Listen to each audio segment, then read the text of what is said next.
저희가 팔복 메시지를 계속 나누고 있습니다. 오늘은 팔복의 네 번째 시간입니다. 어떤 강의 설교가는 팔복을 이렇게 표현했습니다. 팔복은 영적인 폭탄이다.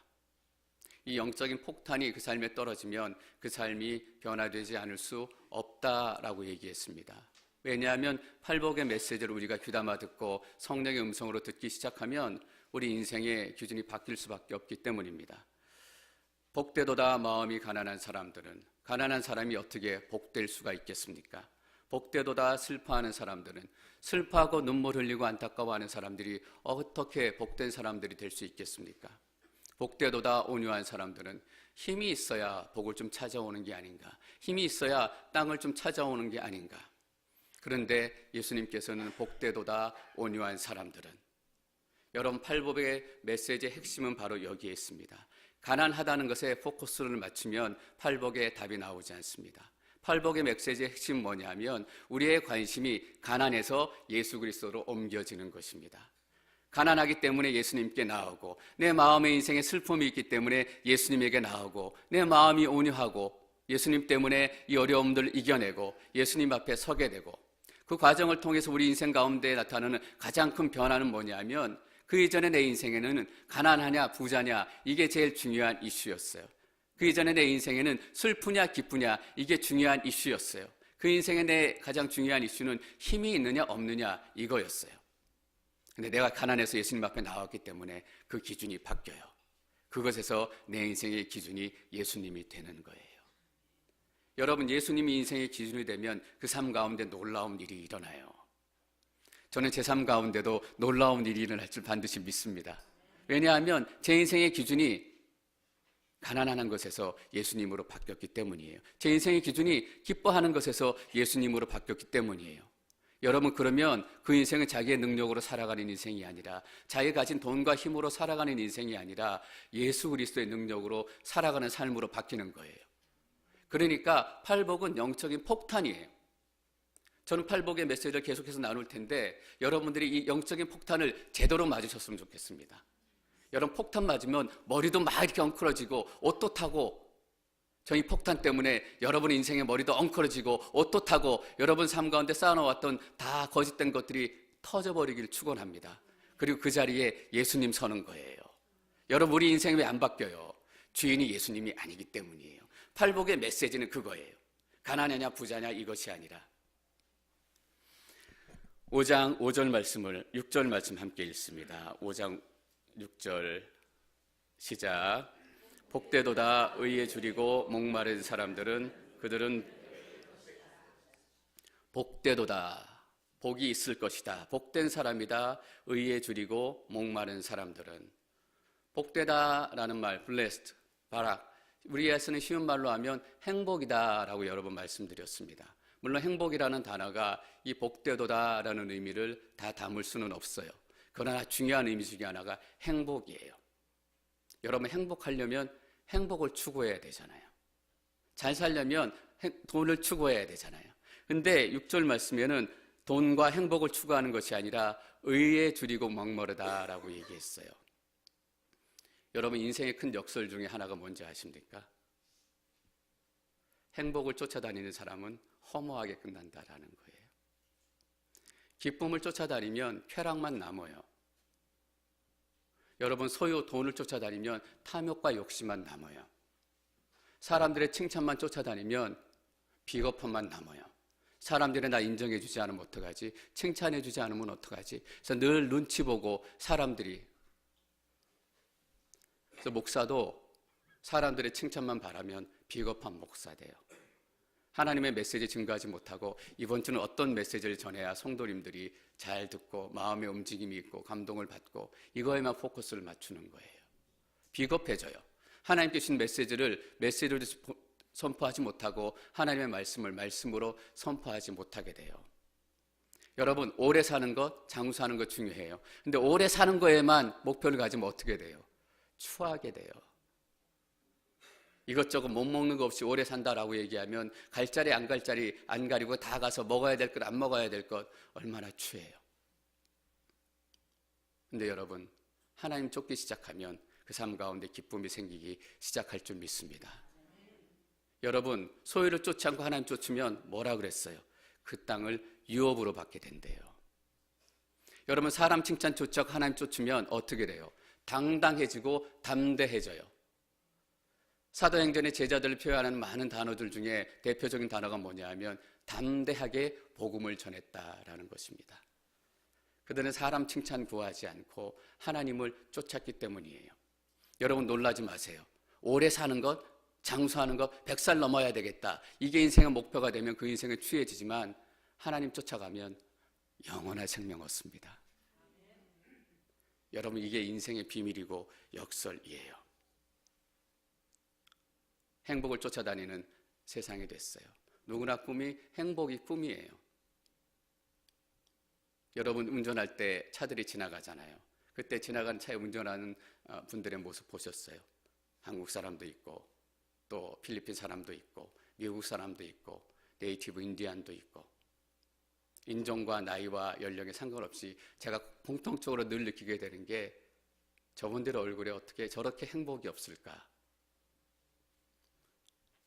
저는 운전할 때 그분들이 지나가고 어떻게 저분들의 얼굴에 행복이 없을까 그걸 느끼는 순간 나도 저 얼굴이겠구나 생각하고 그냥 정신을 번쩍 차려가지고 막 혼자 웃어요.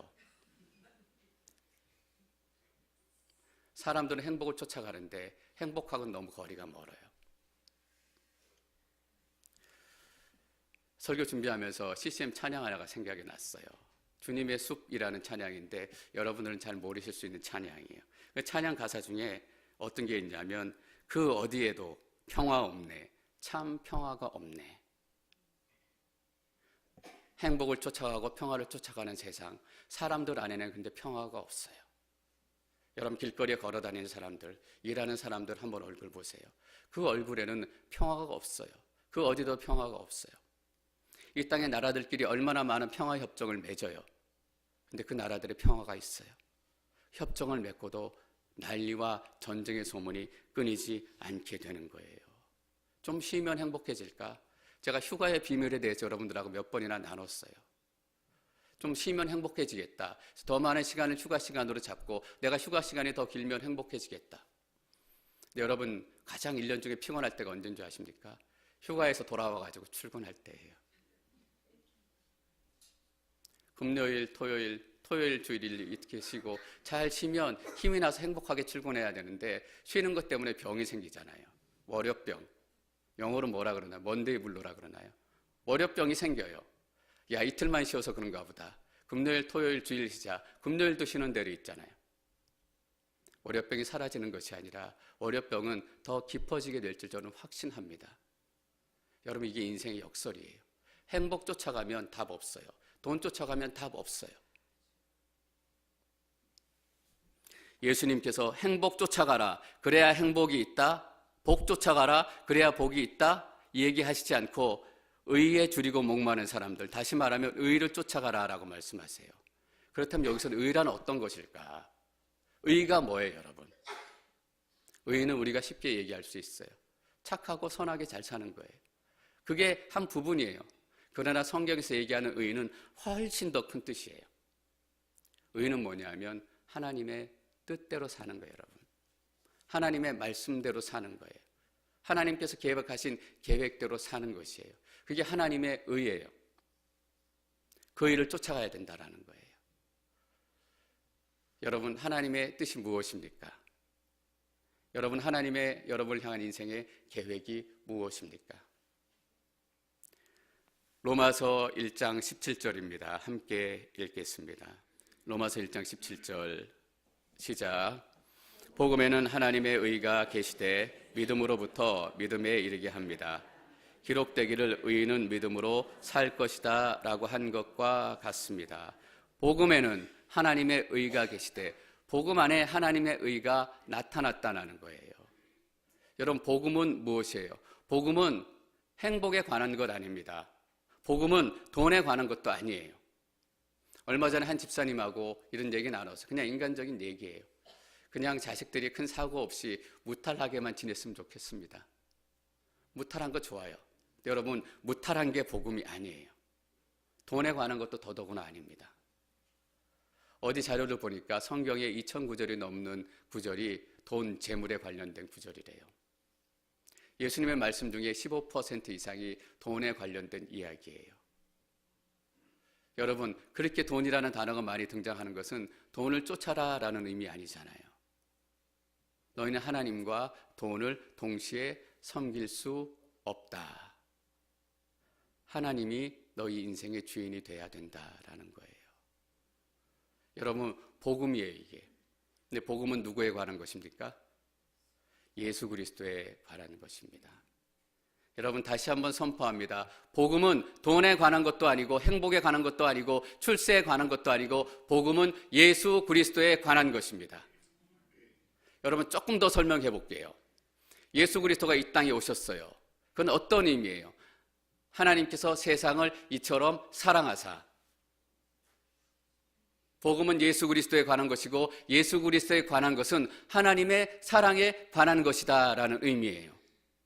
여러분, 의를 쫓으라 라는 말은 뭐냐면 다른 말로 하나님의 사랑을 쫓아가라는 거예요. 너가 이 세상에 무엇을 사랑하느냐? 그것보다 더 하나님의 사랑을 쫓아라. 하나님의 사랑을 찾아라 라고 얘기하는 것입니다. 여러분, 요한 1서에서 요한은 뭐라고 얘기했습니까? 하나님은 사랑이시다. 하나님의 사랑은 뭐예요? 곧 하나님이시다라는 거예요. 여러분, 그래서 복은 뭐예요? 의는 뭐예요? 하나님 그분 당신이에요. 하나님께서 구약부터 계시록 끝까지 가장 자주 주신 약속이 뭐냐면 내가 너희와 함께 할 것이다.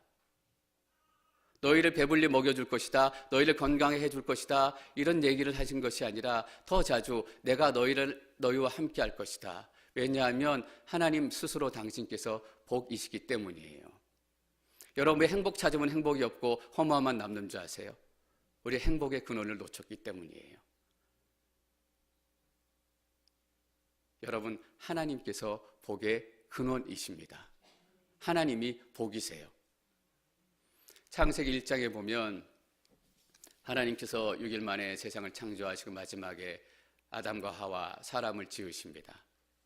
그리고 지으실 때 장면을 어떻게 표현하냐면 하나님의 모양대로 하나님의 형상대로 사람을 지으셨습니다 라고 기록해요. 그리고 그 다음에 바로 1장 28절에 이렇게 기록되어 있습니다. 창세기 1장 28절 하나님께서 그들에게 복을 주시며 말씀하시되, 여러분, 뭘 주신 거예요? 하나님께서 하나님의 형상을 우리 안에 주신 거예요. 제가 그래서 깨닫게 됐어요. 하나님께서 복을 주시며 라고 말씀하셨을 때 이 복은 하나님의 형상으로 우리가 지어진 것이구나. 내가 예수님 만나면 이 묻혀 있었던 복이, 먼지로 덮여 있었던 복이 막 살아나는 거예요. 여러분, 예수님 만나고 하나님 사랑 경험하면 그 인생 막 살아나는 거 아세요? 왜냐하면 그 안에 있던 하나님의 복이 막 드러나기 때문이에요. 무너졌던 하나님의 이미지와 형상, 미워하고 탐욕하고 욕하고 다투던 이 세상의 죄에 갇혀 있었던 내 이미지가 다 껍데기를 벗고 하나님의 원래 복 주신 형상, 하나님의 형상이 드러나는 거예요. 여러분, 그래서 그 얼굴에는 그 온유가 나타나는 거예요. 세상이 줄 수 없는 평화, 세상이 이해할 수 없는 평화, 하나님께서 복의 근원이세요. 그래서 여러분, 돈 쫓아가면 행복하지 않지만 하나님 쫓아가면 행복해요. 돈 쫓아가면 피곤하지만 하나님 쫓아가면 피곤하지 않아요. 제가 몇 번이나 이 얘기 드린 것 같아요. 휴가를 내서 휴가 갔다 돌아와가지고 어디 멋진 비치에 가서 쉬었다 왔다고 생각하고 돌아오면 출근할 때 피곤해요. 힘들고. 어떻게 출근하지? 이제 똑같은 시간 더 어려운 곳에, 더 힘든 곳에, 더 많은 일들을 가지고 아우리치로 하나님의 복음을 들고 가서 땀 흘리고 흘리고 지치고 모든 것을 다 쏟아놓고 돌아오면 피곤해요. 근데 피곤하지 않아요. 힘들어요. 근데 힘들지 않아요. 다음날 출근하는 길에 힘이 생기는 거예요. 다음날 만날 사람들의 소망이 생기는 거예요.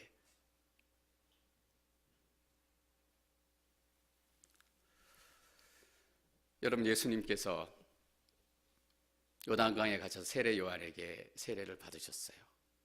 세례 받으실 때 어떤 일이 일어났는지 기억하시죠? 하늘문이 열리고, 하늘문이 열렸다는 것은 내가 너를 받아들였다라는 의미잖아요.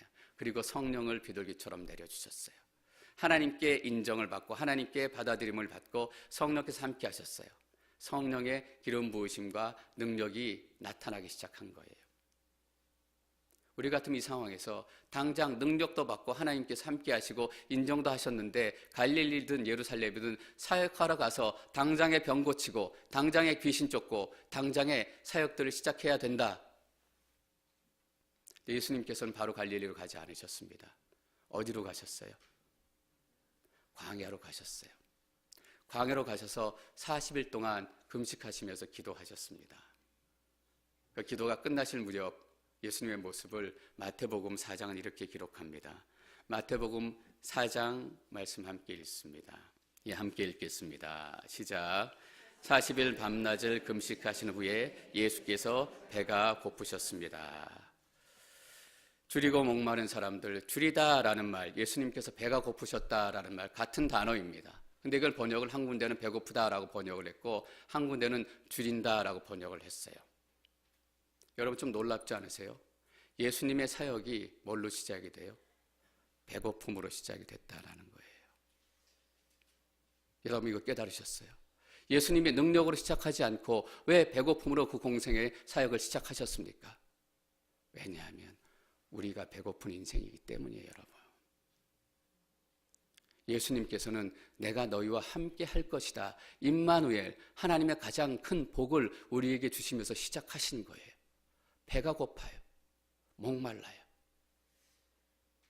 예수님께서 그래서 갈릴리에서 또 예루살렘에서 3년여에 걸쳐서 사역을 하세요. 배고픔으로 시작하셔서 예수님께서 드디어 예루살렘에 가셔가지고 십자가에 못 박히세요. 예수님께 십자가에 마지막 못 박히시기 전에 십자가에서 뭐라고 말씀하셨는지 아세요? 요한복음 19장 28절 말씀입니다. 함께 읽습니다. 시작. 성경을 이루려고 하셨습니다. 내가 목마르다. 여러분 예수님의 사역은 배고픔으로 시작해서 뭘로 끝이 났습니까? 목마름으로 시작했어요. 줄이고 목마른 자들아. 왜냐하면 우리 인생이 줄이고 목마르기 때문이에요. 배고파요. 목말라요. 사람들의 인정이 목마르고 사람들의 사랑이 목마르고 사람들의 평가가 목마르고 돈이 목마르고 성공이 목마르고 사람들 나 좀 인정해 줬으면. 여러분 어떤 의미예요? 예수님께서 내가 목마르다라고 십자가에서 얘기하시고 그 다음에 끝말을 남기세요. 뭐냐 하면 다 이루었다. 다 이루었다.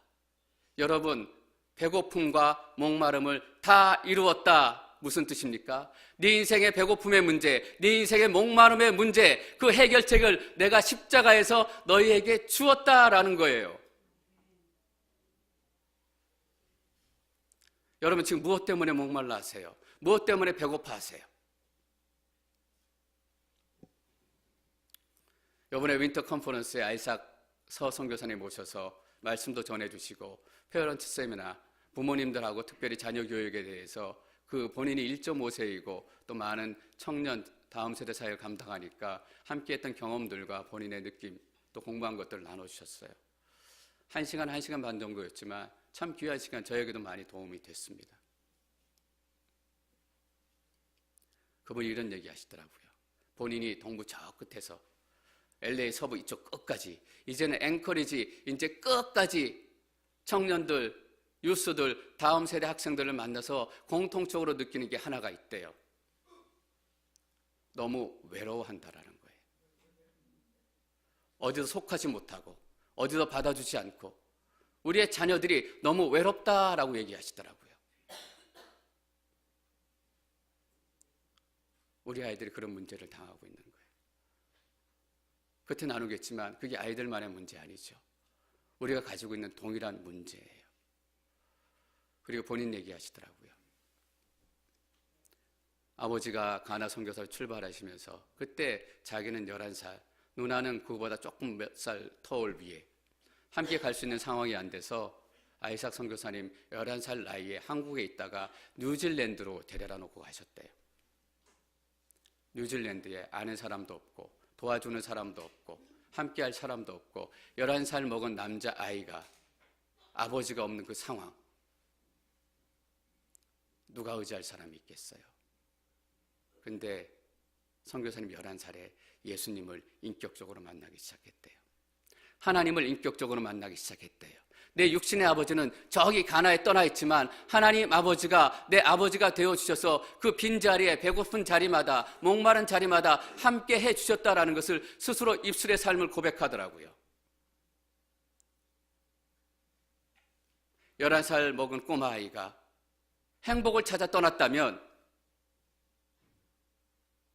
부유함을 찾아 떠났다면 절대로 그 삶은 만족될 수 없었을 거예요.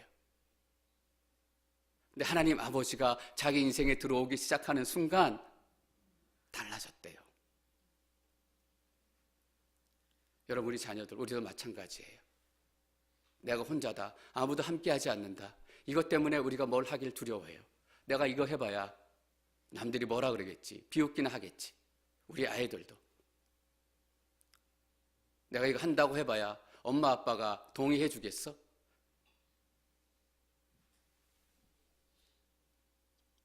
근데 하나님께서 하시니까 그 인생이 행복해지는 거예요. 얼마나 행복하게 사역하시는지 모르겠어요. 보니까 지금 가나에서 또 사역하시다가 저쪽 버지니아에서 공부하시는데도 또 마찬가지인 것 같아요. 아무도 옆에 없는 것 같아요. 그냥 가족 있고 같이 공부하는 분들이 있고. 그런데도 너무 좋으시대요. 매일 하나님께서 본인에게 말씀하시고. 여러분, 이게 신앙의 역설이에요. 우리 인생의 역설은 뭐냐면 행복 쫓아가면 허무함만 남아요. 신앙의 역설은 뭐냐면 하나님 쫓아가면 행복은 따라와요. 하나님 쫓아가면 기쁨은 따라와요. 하나님 쫓아가면 외로움은 떠나가요. 그래서 예수님께서는 의에 줄이고 목말라야 된다라고 얘기하세요. 의는 구원이고 의는 예수님이고 의는 하나님의 사랑이고 의는 하나님 그분 당신이기 때문입니다. 다 이루셨습니다. 예수님께서 다 이루셨다라고 얘기하세요. 저는 이 약속의 말씀이 여러분 삶 가운데도 동일한 약속의 말씀 되기를 소망합니다. 6절 말씀을 다시 한번 읽겠습니다. 6절, 복되도다 의에 줄이고 목마른 사람들은 그들은 배부를 것이다. 여러분, 줄이고 목마르다라는 의미에 대해 잠깐 나누고 싶습니다. 왜냐하면 의에 대해서도 우리가 이해해야 되지만 줄이고 목마르다라는 의미를 우리가 정확히 알아야 돼요. 줄이고 목마르다라는 얘기는 무슨 얘기입니까? 내게 밥이 없고 물이 없다라는 거예요. 먹을 밥도 없고 먹을 물도 없고 그래서 줄이고 목마른 거예요. 여러분 잘 보세요. 의에 줄이고 목마르다라는 의미는 어떤 의미예요? 내 안에 의가 없다라는 거예요. 내 안에 능력이 없다라는 거예요. 내 안에 소망이 없다라는 거예요. 없기 때문에 줄이고 갈망하는 거예요. 여러분, 내가 배부르면 밥 찾지 않습니다. 내가 목말라서 시원해지면 물 찾지 않습니다. 갈증 내지 않아요. 의에 줄이고 목말랐다는 것은 이 고백이에요. 하나님, 내 안에 의가 하나도 없습니다. 하나님, 내 안에 능력 없습니다. 내 안에 내 인생을 바꿀 역전의 어떤 것도 없습니다 라고 고백하는 거예요. 여러분, 이게 얼마나 놀라운 선포인지 아세요? 하나님께서는 예수님을 통해서 모든 조건들을 다 무너뜨리신 거예요. 하나님께서 필요로 하시는 것은 한 가지예요. 내 안에 의가 없습니다. 내 안에 구원의 능력이 없습니다. 이거 하나 고백하기를 원하시는 거예요. 이것도 좀 있어야 되고 저것도 좀 있어야 되고. 내가 10년 동안 교회 떠났는데,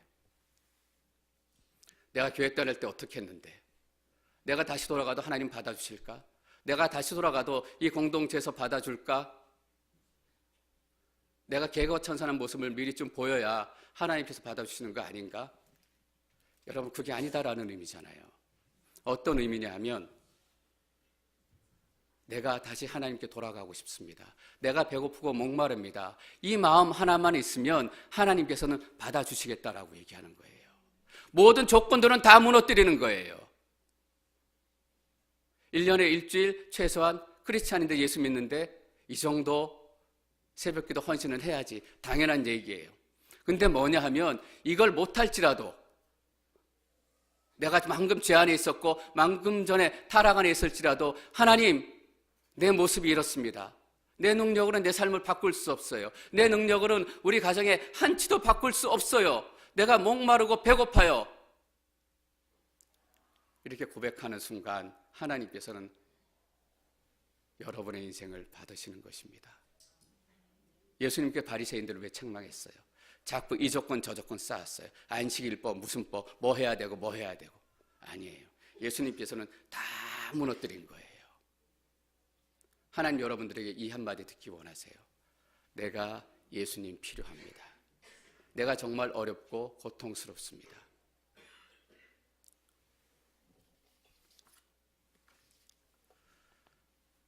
제가 한 달쯤 전에 우리 컬리지 또 영어들도 유스 학생들하고 회의를 좀 했습니다. 찻집에 가서 회의를 했는데 한 두어 시간 얘기를 나눴던 것 같아요. 많은 얘기를 했어요. 윈터 컨퍼런스 준비하는 얘기도 했고 또 우리 예배에 대한 얘기도 했고 찬양팀에 대한 얘기도 했고 여러 가지 얘기에 대해서 많이 나눴어요. 저는 사실 좀 놀랐어요.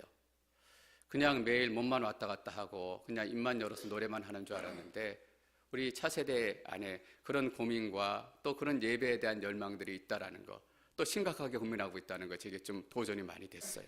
그래서 내가 보는 거하고는 다르구나. 내가 느끼고 하고는 애들 안에 놀라운 것들이 있구나라는 걸 알았어요. 그리고 끝 말미쯤에 이런 얘기하게 됐어요.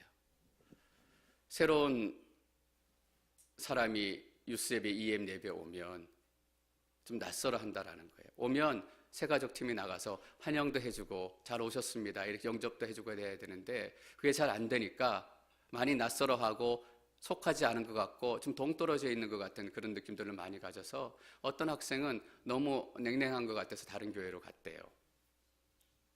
제가 뭘 느꼈냐 하면 이거 느꼈어요. 여러분, 애들이나 어른이나 똑같다. 우리도 맨날 그 얘기 하잖아요. 근데 저는 애들 입에서 그런 얘기가 나왔다는 게 고무적이기도 하지만 놀랍기도 하더라고요. 어떻게 어른하고 똑같은 얘기하고 있을 수 있을까? 제가 하나 깨달았어요. 똑같은 사람이기 때문이에요. 똑같은 고민이 있는 거예요. 받아들이지 않을까 봐, 인정받지 않을까 봐, 소속되지 않을까 봐. 여러분, 예수님 앞에 나와가지고 지금 팔복의 메시지를 처음 듣고 있는 사람들 한번 생각해 보십시오. 아무도 그들을 받아주신 적이 없어요. 다리 전다고, 눈 먼다고, 이것 때문에 재수 없다고 하고 저것 때문에 재수 없다고 하고, 너는 돈이 없으니까 우리 그룹에 낄 수 없어. 너는 율법을 모르니까 낄 수 없어. 아무 곳에서 소속되지 못했던 사람이에요. 그 사람들에게 이 말씀이 얼마나 큰 위로가 돼요. 여러분, 복되도다 의에 줄이고 목마른 사람들은. 그래, 내가 뭘 가져와야 되는 게 아니었구나, 내가 뭘 들고 와야 되는 게 아니었구나, 내게 예수님이 필요하다, 예수님에게 가면 답이 있다, 이 마음 하나로 왔더니 예수님께서 받아주시고 하나님께서 받아주신 거예요. 여러분, 예수님께서 여러분들을 다 받아주실 줄 믿습니다. 하나님께서는 여러분들이 지금 뭐 하다 왔는지, 11시 반 예배 드리기 직전까지 뭐 하다 왔는지 그거 묻지 않으세요. 뭐냐 하면 왔구나, 이거예요. 이 사람들에게 약속이 주어지는 거예요. 복되도다 의에 줄이고 목마른 사람들은 그들은 배부를 것이다. 여러분의 인생 배불러질 것입니다. 여러분, 배부르면 여유가 생깁니다. 하나님 깊게 만난 분의 인생 얘기 들어보면, 그분들의 삶을 보면 여유가 있어요. 여러분, 믿으시기를 축원합니다. 하나님께서는 하나님의 약속을 반드시 이루시는 분이십니다. 두고 보자 이렇게 얘기하는 사람 중에 무서운 사람 없다며요. 여러분, 우리 두고 보십시다. 하나님께서 하나님의 약속을 여러분 삶 가운데 어떻게 이루어 가실지. 하나님께서 우리에게 원하시는 건 뭐예요? 의에 줄이고 배고픈 거예요. 예수님 때문에 내가 배고픕니다. 예수님 때문에 내가 목마릅니다. 다시 말하면 예수님 아니면 나는 살아갈 수 없습니다. 여러분, 복되도다 의에 줄이고 목마른 사람들은 이 의에 목마른 사람 되십시오. 이 의에 줄인 사람 되십시오. 여러분 안에 놀라운 성령의 바람이 불게 될 것입니다.